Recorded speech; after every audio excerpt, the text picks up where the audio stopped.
Yang jelas kita ingin fokus menuntaskan pusat pemerintahan secara untuk pemerintahan eksekutif. Sekaligus secara bersamaan, tema besar hari ini tekan kemiskinan, tingkatkan pertumbuhan ekonomi 8%.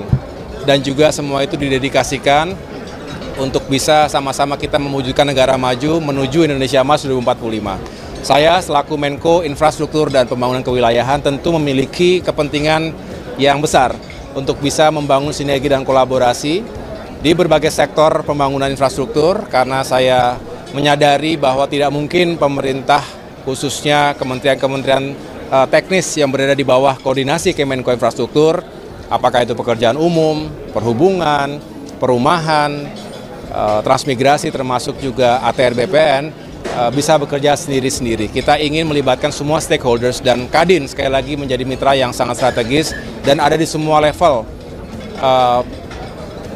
baik di pusat, di provinsi maupun kabupaten kota. Nah, kita berharap kebersamaan ini bisa saling menyukseskan untuk membangun infrastruktur yang berkeadilan dan berkelanjutan.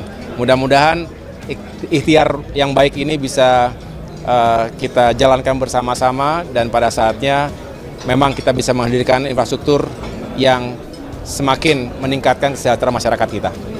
Pak, tadi kan Pak Tiko bilang kalau misalnya pengadaan program rumah 3 juta itu mulai tahun depan lebih dulu 800.000 yang akan direalisasikan. Nah, itu konfirmasi aja Pak, jadi tahun depan tuh 800.000 atau langsung 3 juta? Dari mana tadi? Oh, nanti saya akan menyampaikan ini secara khusus ya, supaya tidak salah statistiknya. Yang jelas memang ada program 3 juta rumah, dan itu semua tentu harus ada step by step-nya. Bagi saya yang paling penting adalah sebelum saya memberikan statement yang resmi, karena nanti juga saya harus duduk lebih intens lagi dengan Kementerian Perumahan dan Kawasan Permukiman, yang jelas nanti akan kita bisa menjelaskan step by step-nya ya, sebelum saya menetapkan secara khusus berapa jumlah dari perumahan yang akan dibangun. Kalau ada rumahnya juga Pak?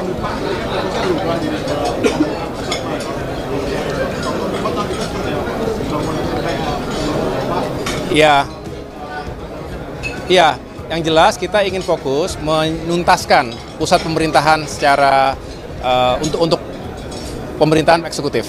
Sekaligus secara bersamaan, karena juga nanti kita bekerja sama, berkoordinasi ketat dengan otorita IKN, Pak Basuki misalnya di sana, yang juga kita sama-sama sedang merapikan untuk perencanaan pembangunan Center for Legislative ya, untuk parlemen dan juga untuk judikatif. Jadi di situ yang akan kita rempungkan di masa-masa awal nanti. Mas Aye, izin isu PSN PIK 2 gimana Mas Aye kelanjutannya? Usulan dan masukan untuk Kadin dalam pembangunan infrastruktur di Provinsi. Ya, Kadin sekali lagi punya peran yang sangat strategis karena merupakan asosiasi ataupun himpunan dari para pengusaha yang punya rekam jejak dan punya kapasitas secara finance yang juga kuat. Dan ini menjadi salah satu kekuatan untuk bisa membantu pemerintah melanjutkan pembangunan.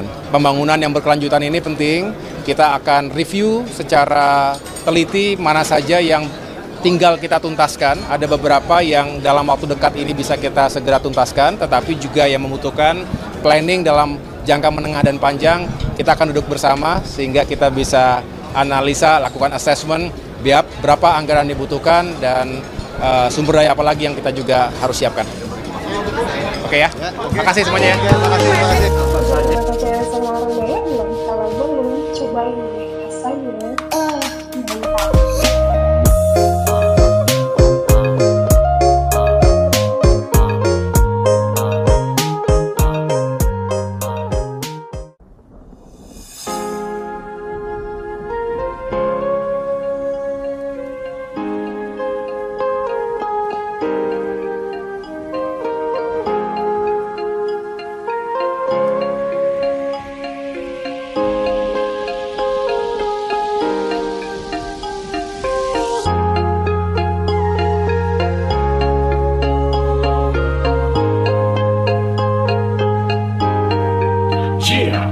Everybody put your hands up.